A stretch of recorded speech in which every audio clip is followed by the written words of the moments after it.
So I'm here at the Reform Studio in Barnes and I'm with Serkan.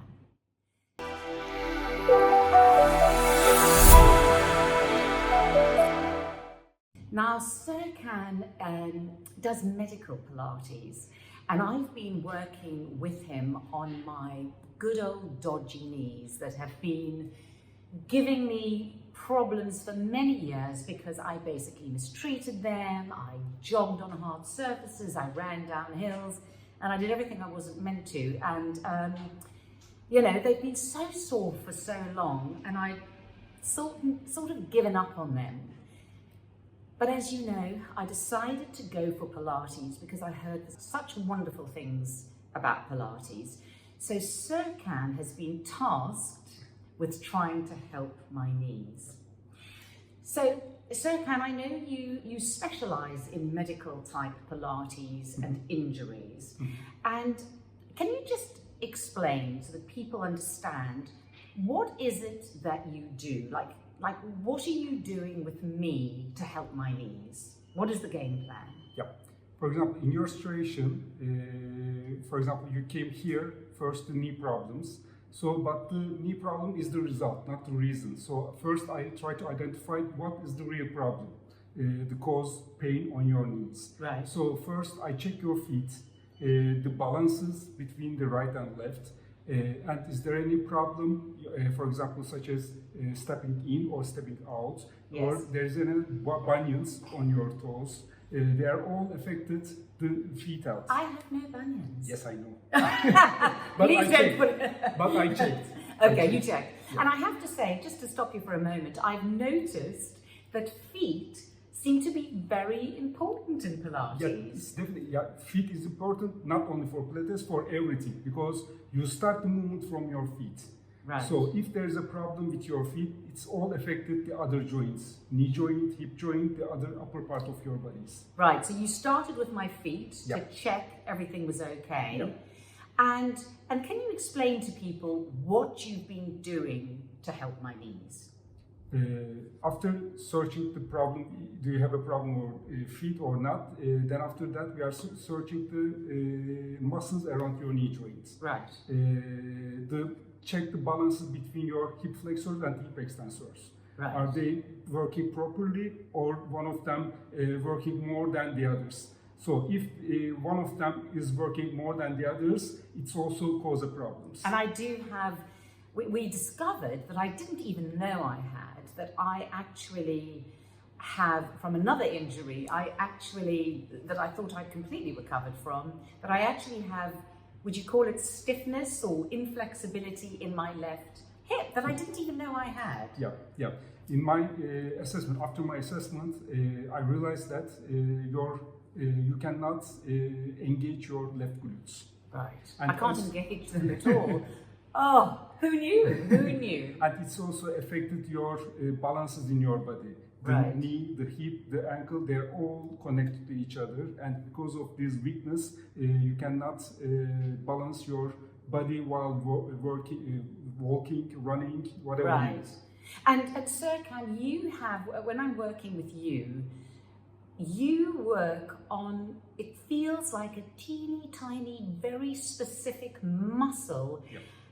And I can honestly say that I feel that I didn't even know that muscle was there, that I've never used it before. But how is that possible? And you work so precisely in all these, I guess they're not just muscles, tendons, ligaments. Yeah. And it almost seems like you're doing one at a time. Is it correct? Yeah, actually, we cannot identify the muscles each other. They're all working together. Right. But it feels like one. Yeah. But sometimes the one muscle working more than the others. Right. Sometimes we have small muscles under the big muscle groups. And if this small muscle is not working properly, the big muscles take the action. Ah, and that's what you're trying to change. Yes. You're trying to get, you're trying to get the smaller muscles to do their work. Yeah. And I suppose, the other thing I've been experiencing in Pilates, which I have never experienced in any other form of exercise, is that I'm cramping. I've got these very specific little muscles going into spasm. And I've never had that before. Why are they doing that? It's mostly, for example, I separate the cramps in two parts. If you have a cramp spasm while doing your workouts, it's mostly the weakness of the muscles. Right. But for example, if you have a cramp while sleeping, Yes. it's a dangerous one. Is it? Yeah. It means that you need to get potassium, magnesium, extra support for your muscles. I've had the odd cramp at night, but it's not like an ongoing thing. But I've never had it when exercising before. Yeah. And I have to say, in particular, the first few weeks, the first 2 weeks, it was embarrassing. I mean, I was just, in every class I was doing, I was just getting cramps all the time. Less so now, but I still get the odd one when you suddenly go, okay, we're going to do something called, I don't know, you did one the other day, what was it? The locust, the grasshopper, the hedgehog, I don't know what it was called.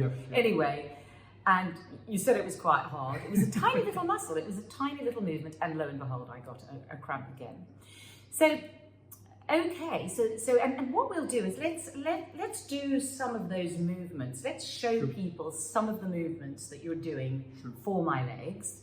And do you think there's hope for me? Yeah. Do you? Actually, you're a strong woman. I'm a strong woman. Yeah. Yay. You are a strong woman. Only you need to strengthen the little tiny muscles around your big muscles. Right. You are very flexible. You are very strong. But you only need to focus the details. Right, it's the details. And work the problem that you have. Work on the problem that you have. Now, when you said I'm very flexible, I'm actually hypermobile in a lot of my joints, aren't I? And I know that's a very common thing. A lot of people are. But I think that might be the reason for some of my joint pain, because it's great. I love to stretch. I overextend a lot of my joints. Yeah. I always have, and certainly in my youth, I used to extend like crazy and sort of turn myself into a pretzel.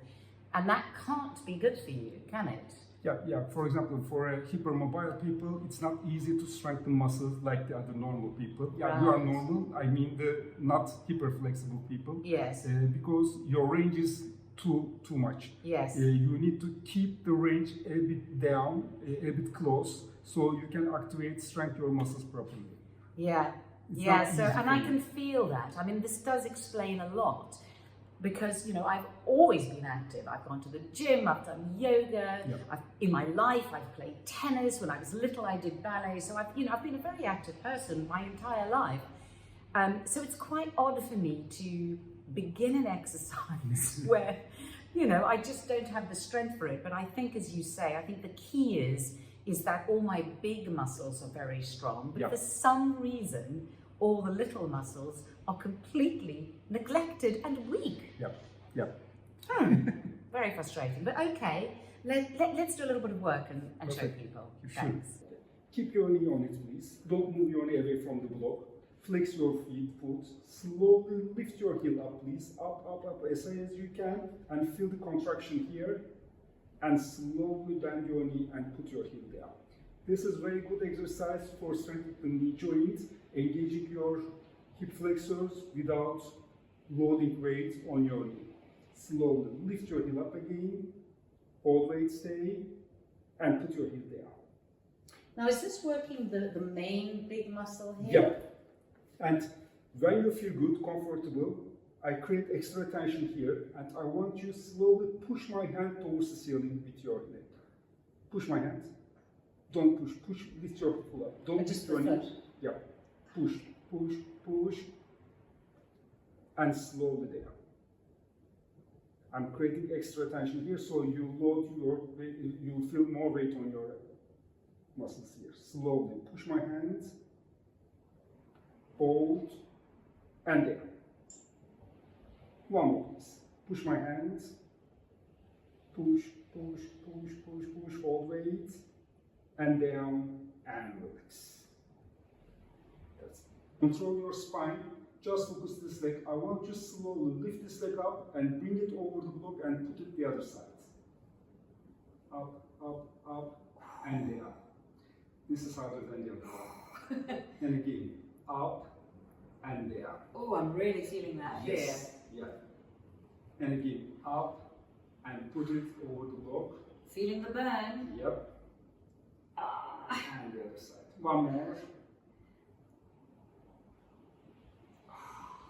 And up, and bring it back, and release. Okay. This is harder than the other one. Place your toes onto the bar, heels together, toes apart. Slowly push the catch back, please, all the way up. Up, up, up, up, up. Stay here, and slowly bend your knee and bring the cage all the way down. Now, this exercise is called footwork. For this exercise, we are using your feet, your toes, your arches, and your heels. The places that you are using while you are walking, running, or whatever you do on your legs. And again, slowly push all the way up, please, and slowly bring it down. Now, close the gap between your legs, please, and place your arches onto the bar. Legs together. Point your feet. Try to grab the bar with your feet and slowly push the edge back again. All the way back. Hold here and slowly bend your knee and bring the cage all the way down. One more time, please. Slowly push the edge back. Grab the bar and slowly bring the cage all the way down. Stay here. Now place your heels onto the bar, and this time I want you to flex your feet. From here, slowly push the edge back, please, all the way back. Keep your feet flexed and all the way down. Going slowly push the edge back, please, and slowly bend your knee and bring the edge all the way down and relax.